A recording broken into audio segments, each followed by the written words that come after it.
Good morning, everybody. It is Star Wars theme day. Let's see what we got going on here. We have a Bible story, that's for sure. But before we go through today's Bible story, I'm wondering if Marvin can tell us what we learned last week. Well, you bet, Julie. Sock puppets have great memories. Julie, last week we learned that King Solomon asked God for wisdom and that we can ask God for things too and trust that God loves us and God's going to help us. Yeah, this past week I've been taking a deep breath and asking God to help me with a bunch of things. It seems to help. I ask God a lot of the time for patience. Oh, sock puppets. I love both of you, all of you. You're so wonderful. This morning, I have a new and a different question for you. Can either one of you think of a time when you were scared?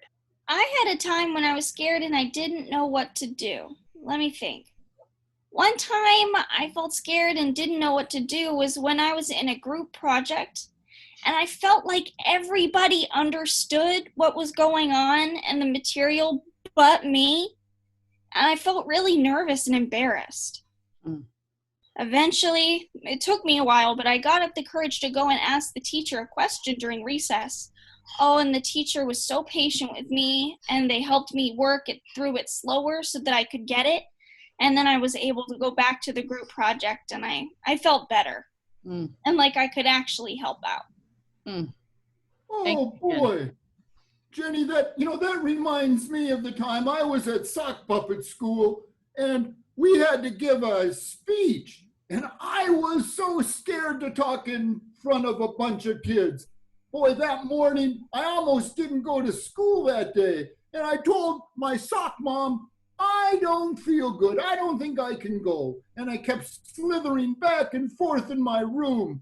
Well, my mom knew I was afraid. And she came in and she gave me a big hug. And she told me all I had to do was do my best. And then you know what we did?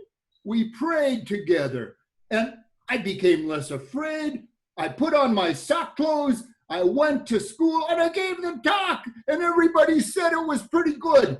And now look at me, I'm not afraid to say anything! Oh, thank you guys for sharing your stories. I think we all can think of a time when we used to be scared or have been scared. Well, in our Bible story today, there are two brothers, Esau and Jacob. What are we talking about? Did you say a guy named Saw? Jacob had a brother named Saw? He must have had a sharp tongue.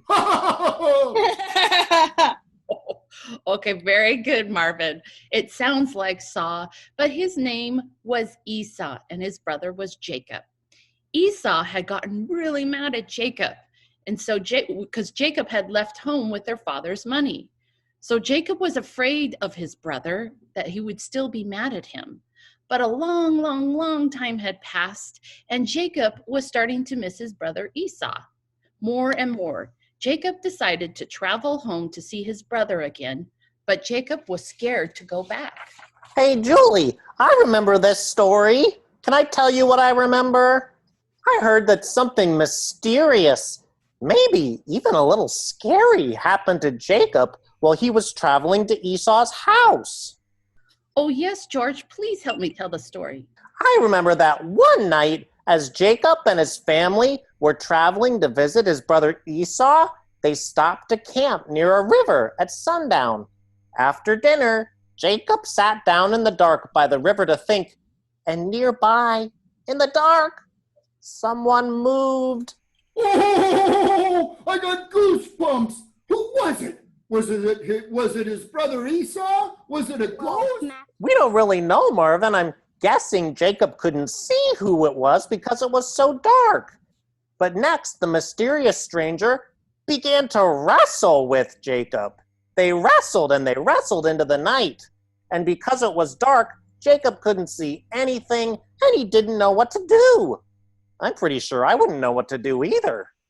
Then Jacob heard a voice that he didn't recognize, and the voice said, Jacob, let go. Oh my goodness! What did Jacob do? Jacob said to the voice, help me." And then the voice replied, "What is your name?" When Jacob told the voice his name, the voice surprised Jacob. "I'm going to give you a new name that will remind you that God is always with you, no matter what happens, no matter how afraid you get. Even when you can't see and don't know what to do, God will be there. And I'm going to give you a new name, and it's going to be Israel." Whoa, what happened then, Julie? Well, everything disappeared, Marvin. The voice was silent, the stranger was gone, and Jacob sat by himself in the dark. When the sun finally rose, Jacob got up and walked away from the river to meet his family.